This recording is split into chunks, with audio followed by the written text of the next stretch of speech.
I never thought that painting a farm gate would turn into a battlefield, but here it was. She reacted violently, shouting fines and threats like a judge with too much time on his hands. What she did not realize was how much she underestimated me, and she certainly did not expect that this little fight was about to expose a much bigger mess. Because I am not the type to back down, especially when justice is at stake, and I will not back down until justice is served no matter how many illegals knock on my door. My name is Mike Harrison, 42 years old, recently retired as Chief Planning Inspector to live simply on the 200 acres my grandfather left me. While neighbors see me as just the new farmer from the city, I bring 15 years of expertise in building codes and property law across 3 states. I prefer working outdoors in my worn jeans and safety vest over office work.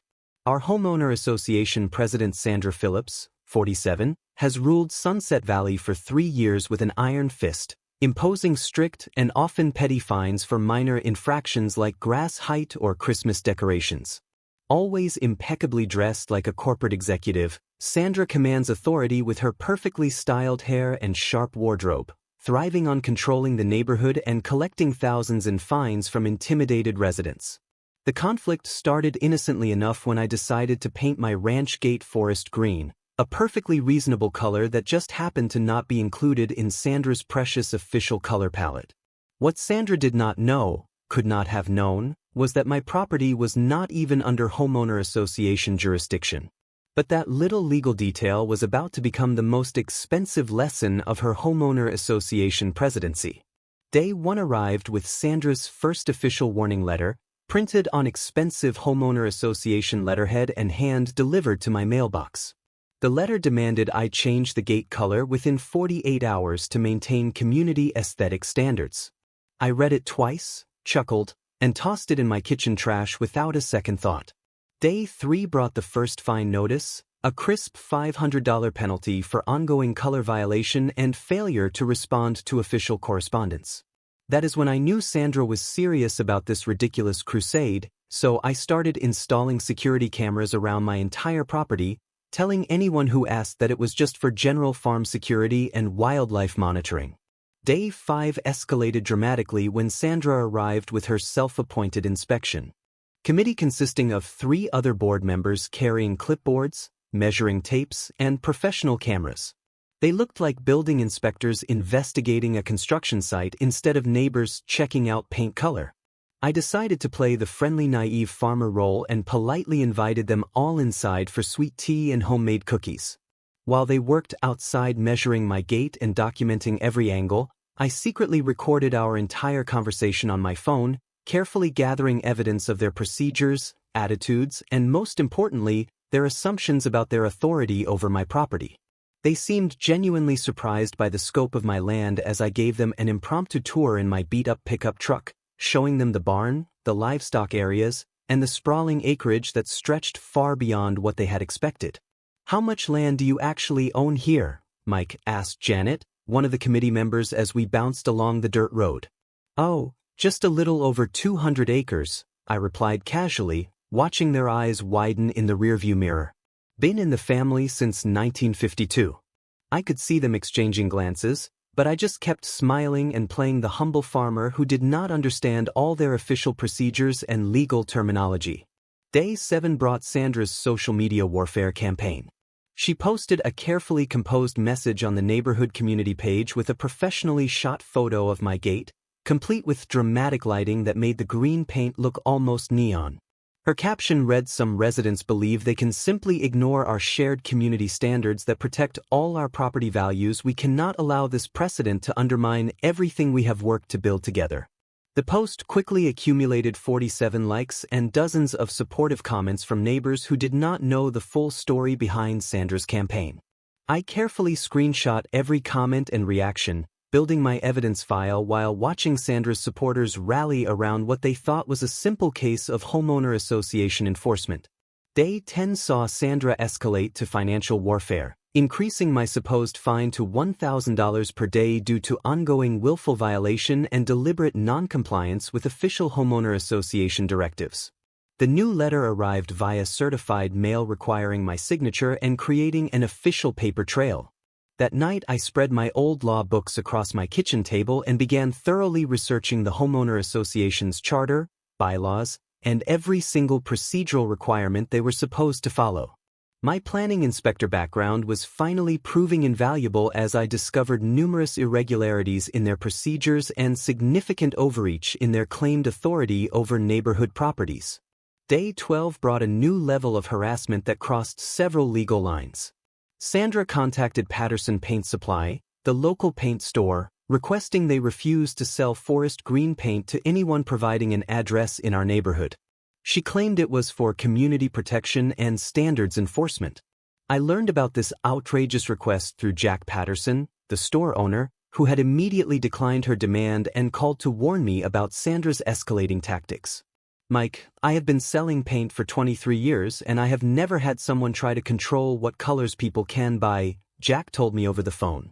"This lady has serious control issues." Day 15 featured Sandra's Special Investigation Patrol, a carefully orchestrated show of force involving 5 board members carrying professional measuring equipment, digital cameras, and official-looking clipboards. They arrived in a convoy of 3 cars, parking dramatically in front of my property like they were conducting a federal investigation instead of measuring a farm gate. I decided to lean into my farmer persona and invited them all inside for fresh coffee and homemade blueberry muffins, then offered to give them a complete tour of my entire 200-acre property in my work truck. For over an hour I drove them through pastures, around the pond, past the old barn, and along fence lines that seemed to stretch forever. I watched their expressions change from confident authority to growing confusion as they realized the sheer scope of what they were dealing with.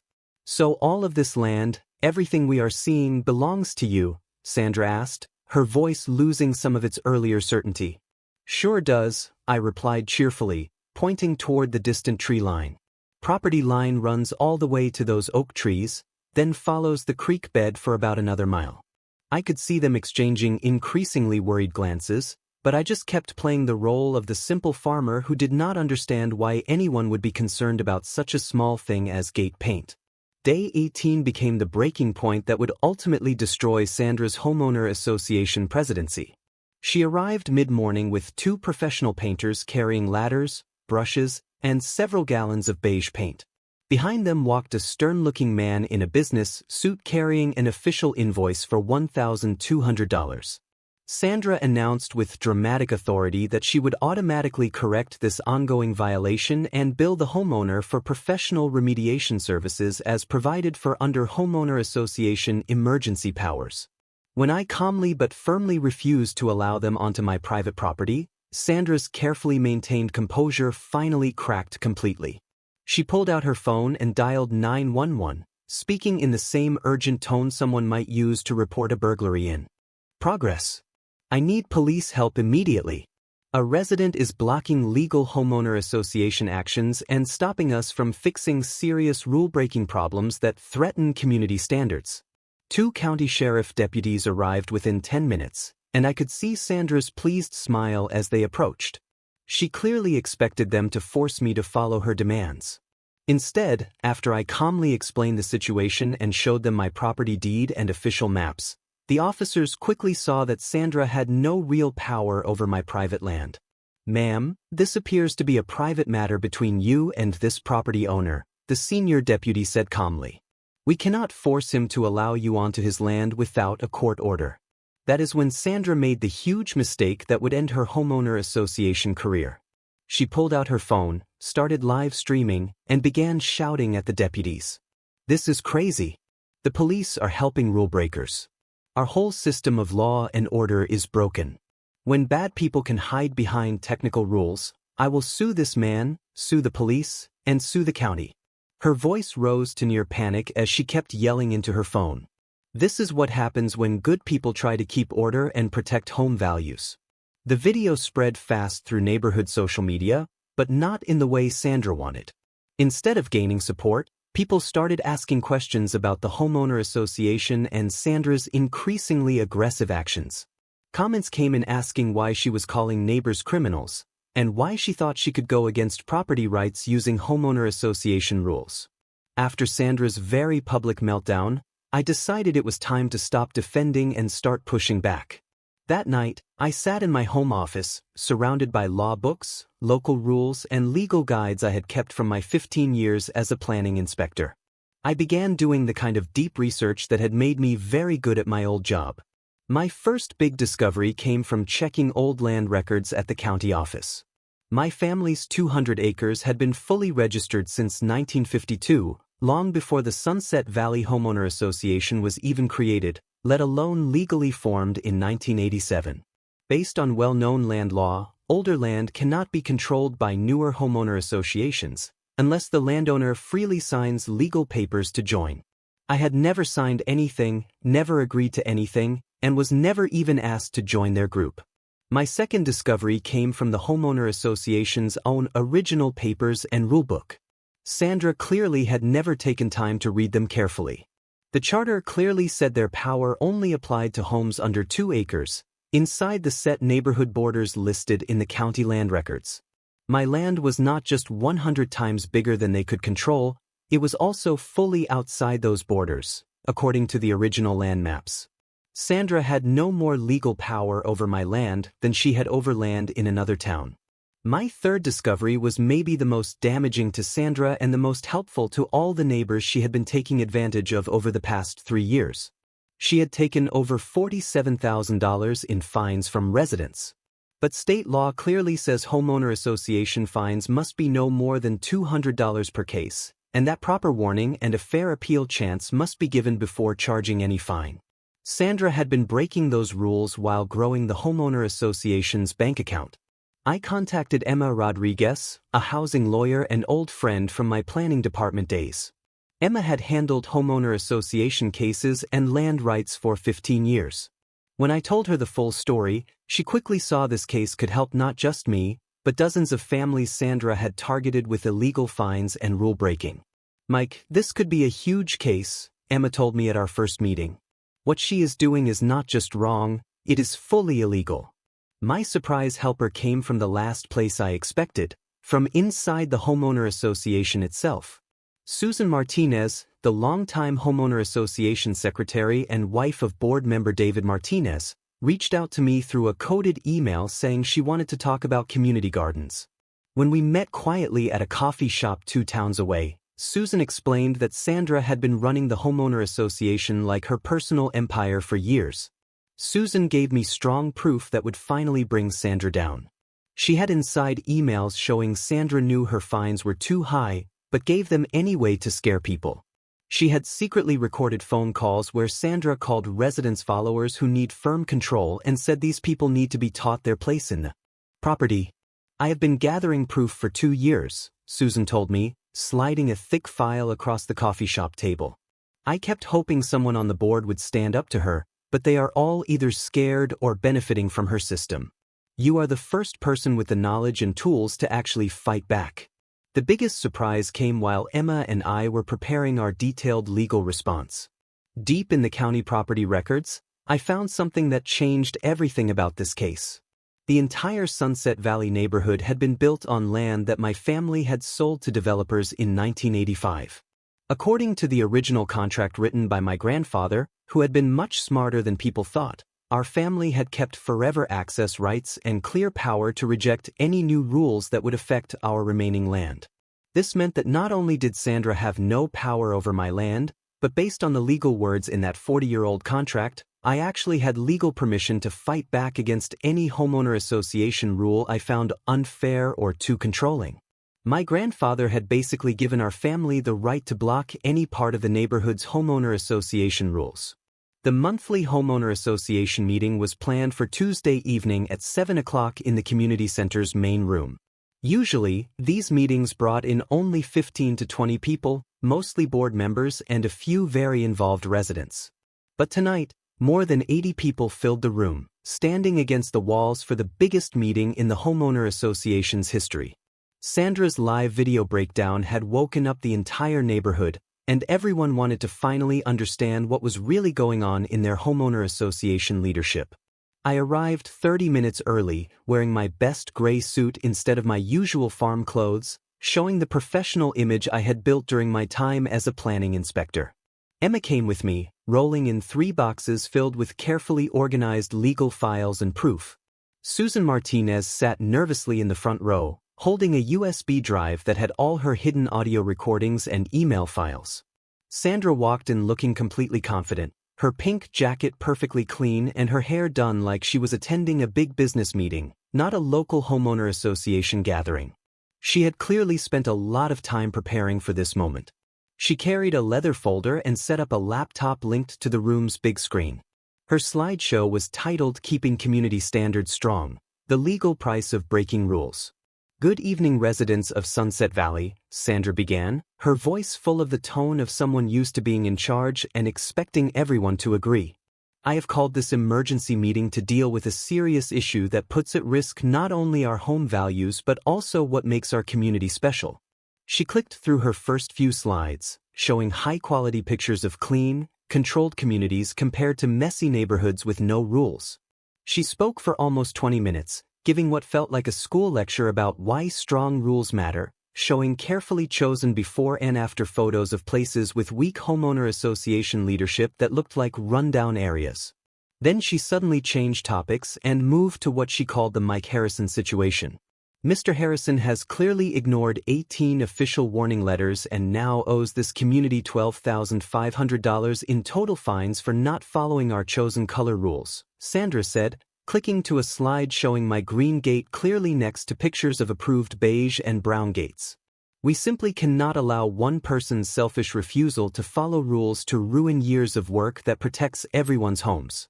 The room reacted with a mix of support for Sandra and growing curiosity about my side of things.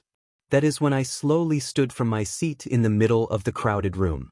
"Excuse me, Mrs. Phillips, may I speak to the community?" Sandra's confident face changed slightly, showing the first bit of uncertainty she had shown all night. "This is an official homeowner association board meeting for discussing community matters." "I fully understand and respect that," I said calmly, my voice clear through the room, "but since I am clearly the main person being talked about tonight, I think everyone here deserves to hear truthful information from both sides before making any decisions." I looked around the room, meeting the eyes of neighbors I had waved to but never really spoken with, especially when it seems like some big false claims need to be cleared up right away. Emma stood beside me, her professional look earning quiet respect.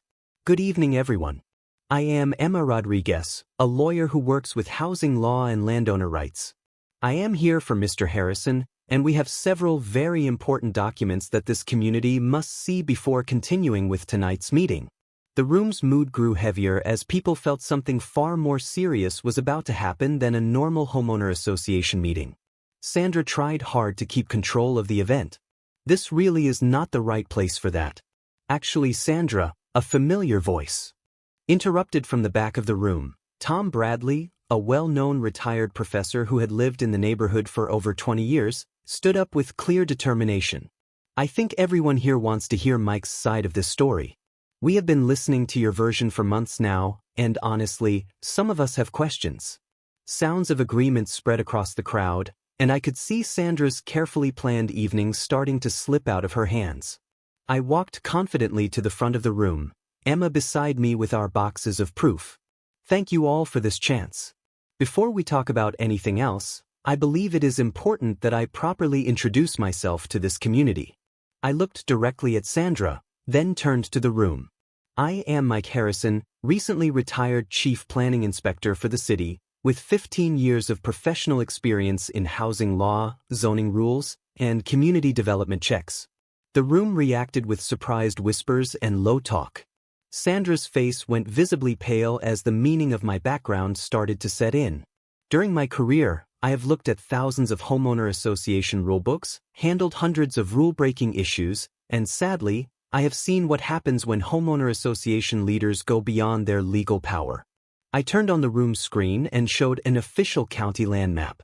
"Now let us be clear about the true legal status of my land, because this is where Mrs. Phillips' entire case falls apart." I used a laser pointer to show the important borders. "You can clearly see from this signed county map, my family's 200 acres have been recorded since 1952. The Sunset Valley Homeowner Association was legally created in 1987, and based on your own rulebook, It only has power within these specific red lines. I moved the pointer to show the neighborhood borders. My land sits fully outside homeowner association control. Based on state land law, Mrs. Phillips has zero legal power to control anything on my land.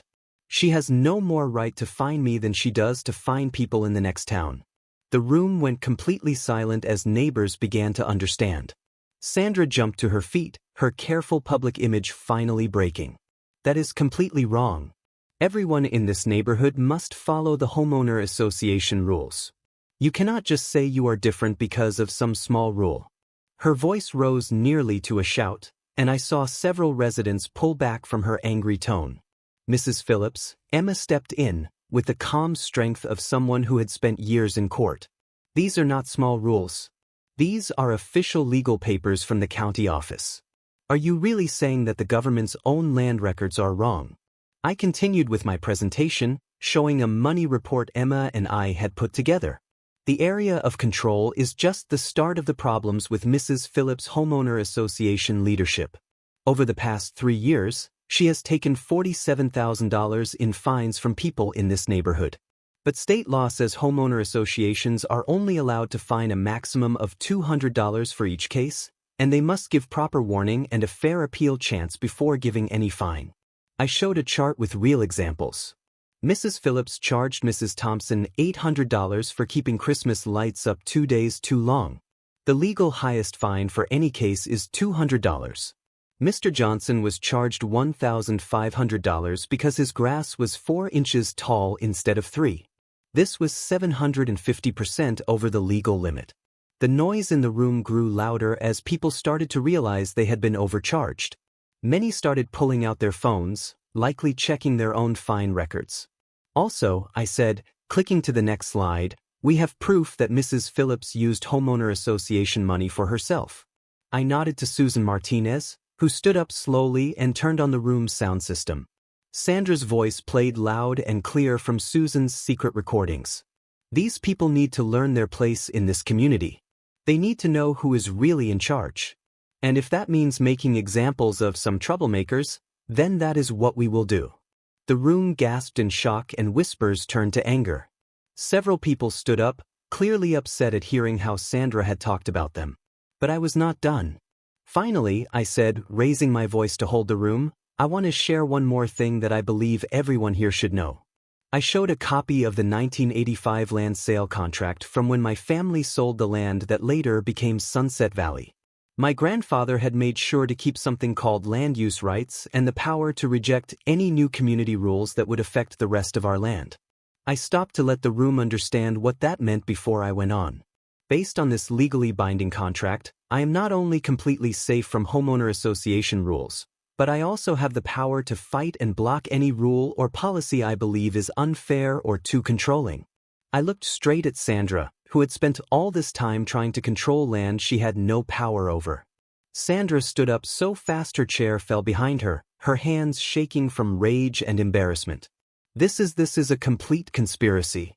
You are all using fake papers and false proof. I have given years of my life to protect this neighborhood.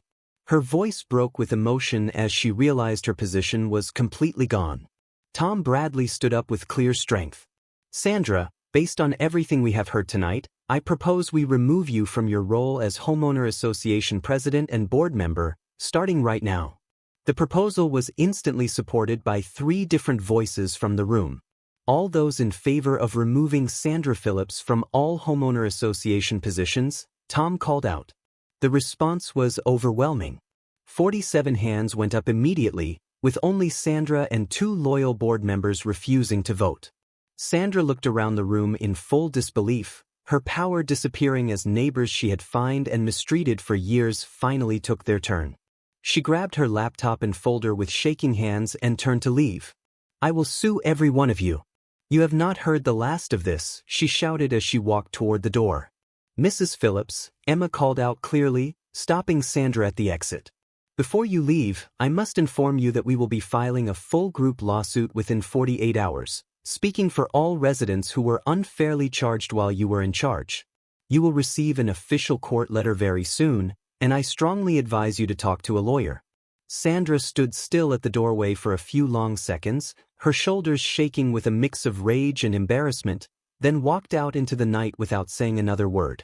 The room stayed quiet for almost a full minute before Tom Bradley spoke. "Well, I think we have a lot of work ahead to fix trust and make proper systems. Mike, would you help us review our rulebook and make sure we are following the law?" I smiled and nodded. I would be honored to help this neighborhood move in the right direction. 6 months after that meeting that changed everything, I found myself standing at the same gate where I had once painted that controversial green color. But this time, I was putting up a new wooden sign that read Harrison Family Ranch, established 1952, Sunset Valley Community Garden Welcome Center.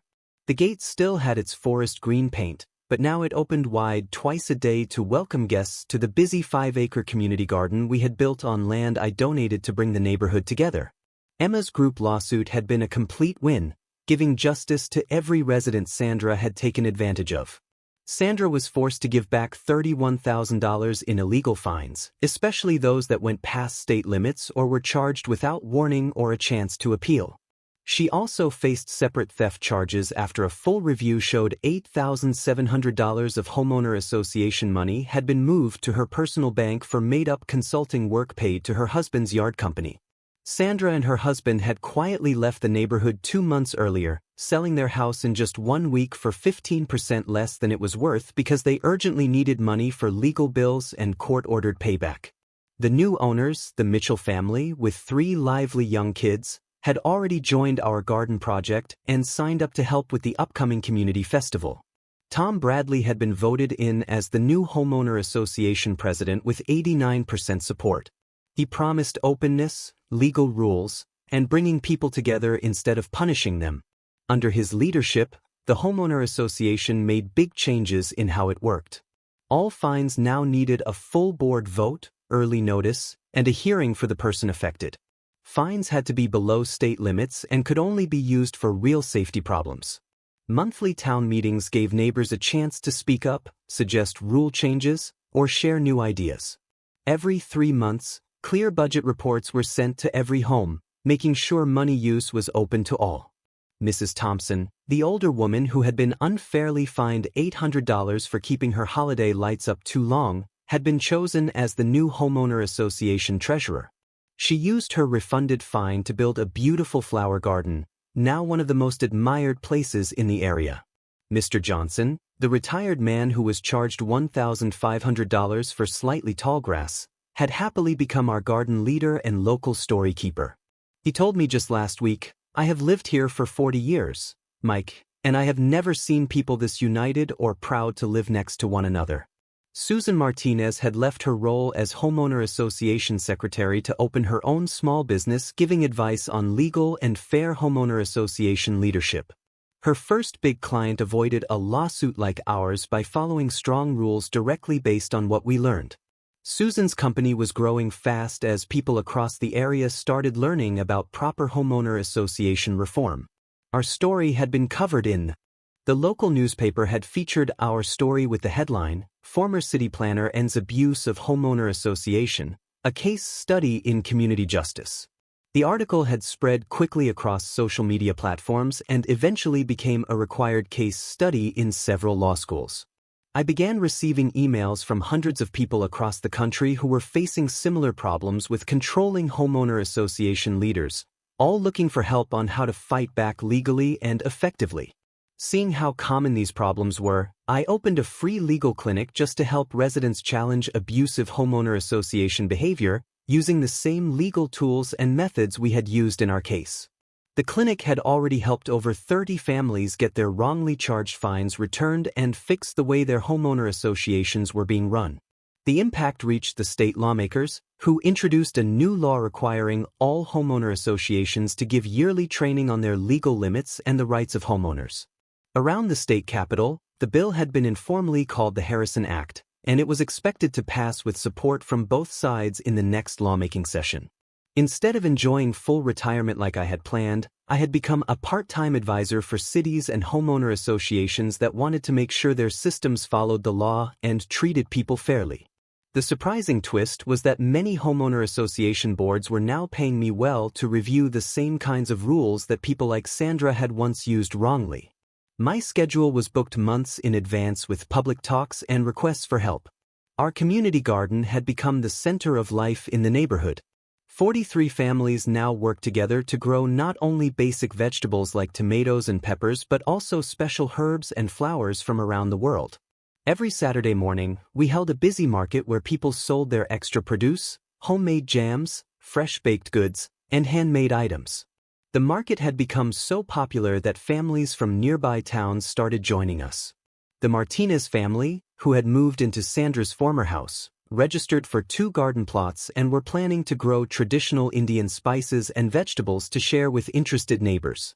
During their first week, Mrs. Martinez asked me if this was really the same place where there used to be serious homeowner association problems, and when I nodded, she smiled and said that the biggest problems often lead to better answers.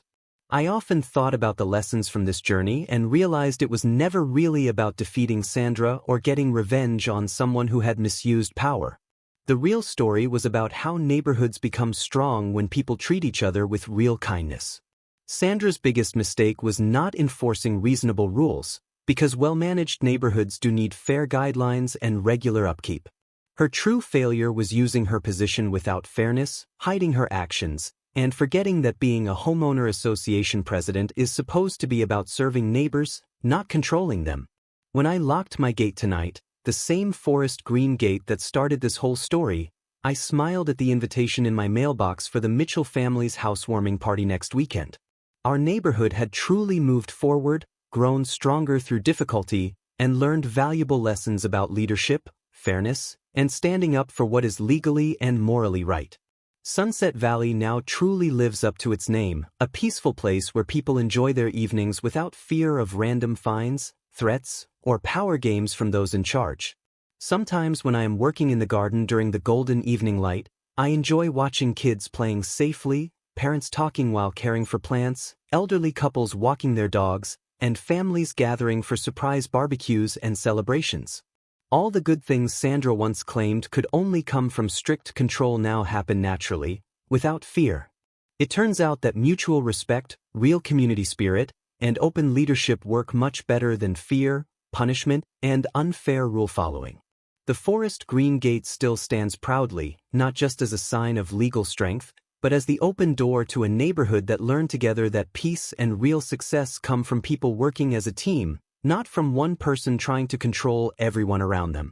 When visitors ask about the green gate and how this place changed so much, I always tell them the same thing. It was never really about the paint color or even the homeowner association rules. It was about treating every person like a human being with fundamental rights, dignity, and the legal protections that make democracy work at the most local level.